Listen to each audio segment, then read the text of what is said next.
S. A. Chandrasekhar പഴയകാലത്തെ വളരെ പ്രശസ്തനായ സംവിധായകനും ചിന്നദളപതി വിജയുടെ പിതാവുമാണ്.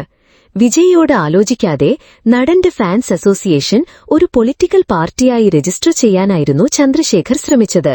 ഇതിനു പുറമെ തന്റെ ഭാര്യയും വിജയുടെ അമ്മയുമായ ശോഭയെ പാർട്ടി ട്രഷററായും ബന്ധുവായ പത്മനാഭനെന്ന വ്യക്തിയെ പാർട്ടി പ്രസിഡന്റായും നിയോഗിക്കുക കൂടി ചെയ്തു ഈ സീനിയർ സംവിധായകൻ.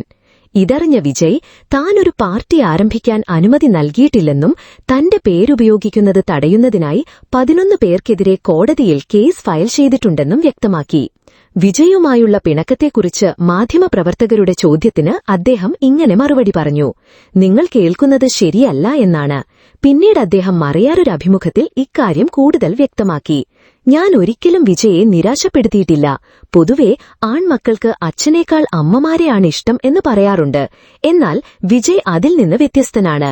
അയാൾക്ക് എന്നെയാണ് കൂടുതൽ ഇഷ്ടം. എന്നിരുന്നാലും ഞങ്ങൾ തമ്മിൽ അധികം സംസാരിക്കാറില്ല.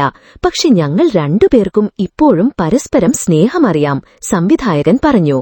എന്റെ പ്രശ്നമെന്തെന്നാൽ നിങ്ങളെല്ലാവരും അവൻ ഇളയ ദളപതിയായി മാറിയെന്ന് പറഞ്ഞുകൊണ്ടിരിക്കുന്നു. പക്ഷെ എനിക്ക് അവൻ ഇപ്പോഴും ആ 5 വയസ്സുള്ള കുട്ടിയെപ്പോലെയാണ്. നിങ്ങളുടെ കാഴ്ചപ്പാടിലത് തെറ്റാണെന്ന് തോന്നാം, അത് തെറ്റായിരിക്കാം.